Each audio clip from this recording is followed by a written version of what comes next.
see. Okay, see you. Boshlamizmi? Boshladi. Assalomu alaykum aka, yaxshimisiz? Alaykum assalom. Ishlaringiz Yaxshi, rahmat. qanday? Bo'ladi, Allohga shukr. Ismingiz nima aka? Dovudxon. Dovudxon. Shu yerda nima ishlayapsiz? Biz ish boshqaruvchimiz. Ish boshqaruvchi. Ishingiz haqida ozgina ma'lumot bering. Hop. Bizaniki restoran kebabki, chayna shashlik.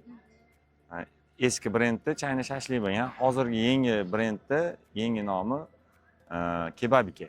Kebabki. Hmm. Siz egasimi yoki anaqa? Yo'q, Faqat bizi- nazoratchi. Nazoratchi, ishchilar nazoratchisi.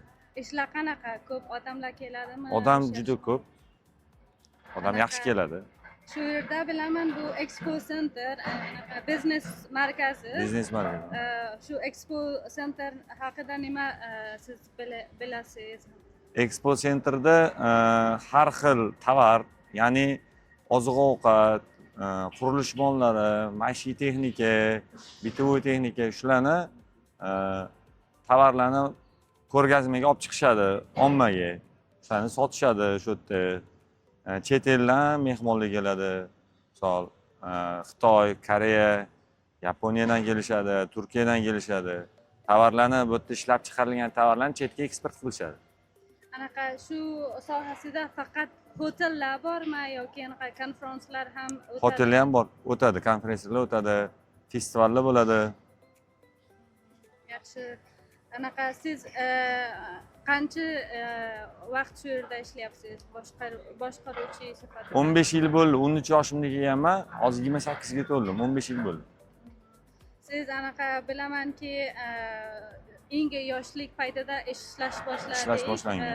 Qayg'omiz boshqa odamlar nima? Bu masalan ba'zi odamlar bor, bular faqat ota-onasi pul oladi, o'zi hech qanaqa harakat qilmaydi. Bular anaqa Ota-onasini puliga ota-onasini do'rida yurganlar bor. Biz u paytdan o'tganmiz.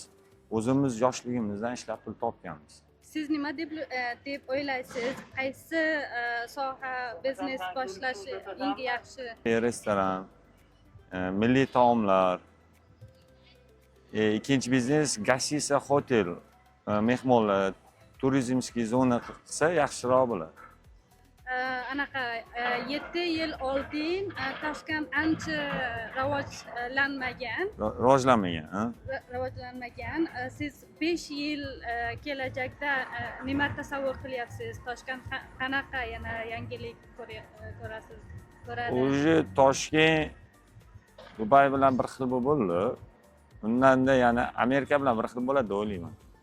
Anaqa Maqsad oldindagi maqsadlar, niyatlar katta. Shu narsalarni his qilamizki, O'zbekistonda ko'pchilik aytadi, pul topib bo'lmaydi, yig'ib bo'lmaydi. Yig'sa bo'ladi, topsa bo'ladi, faqat nafsga bog'liq. shu sohasida havo anaqa muhitini sizga yaxshi ko'radimi yoki? Menga O'zbekiston muhiti yoqadi. O'zbekistondan misol uchun Rossiyaga bordim, Qozog'istonga bordim. Havosi yoqmagan pagodalar. Siz qaysi viloyatlik? Toshkentlikmisiz yoki? Toshkent. Hozirgi paytda Samarqand rivojlanyapti. Eng cho'qqiga chiqayotgan ishlab chiqarish bo'yicha, biznes bo'yicha Namangan, Samarqand. Rahmat kattakon. Anaqa oxirgi paytda agar O'zbekistonda misol uchun qancha bo'lgan bo'lsa, kelganingizga qancha bo'ldi? 5 yil bo'ldi. 5 yildan beri shu yerdasiz. Bu yerda kebabikiga kirib ko'rganmiz, yeb ko'rganmiz shashliklarini. Ha. Mastavaga kelib, mastavasini ichdingizmi? Narxi qanaqa shu yerda? Hamyonbop, oilaviy, semya joy. Misol uchun ko'pchilik o'ylaydi, brend bu qimmat joy deydi. Qimmat emas, hamyonbop. Yaxshi joy, vkusniy ovqatlari.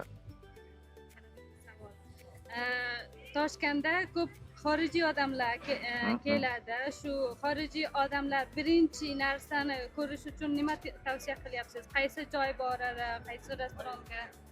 Restoran bo'yicha bo'ladigan bo'lsa, ko'pchilik kunni issig'ida suvni bo'yida o'tirgisi keladi. Mastava, kebabika. Keyin nima bor? Anhor bo'yida Rizo degan joy bor, restoran. Shu joy yaxshi, suvni bo'yi, muzli joy.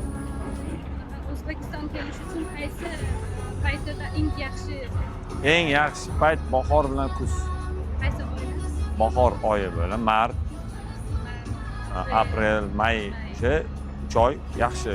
Havo pogoda yaxshi bo'ladi. Yana sentyabr. Sentyabr, oktyabr, noyabr kelsa yaxshi bo'ladi.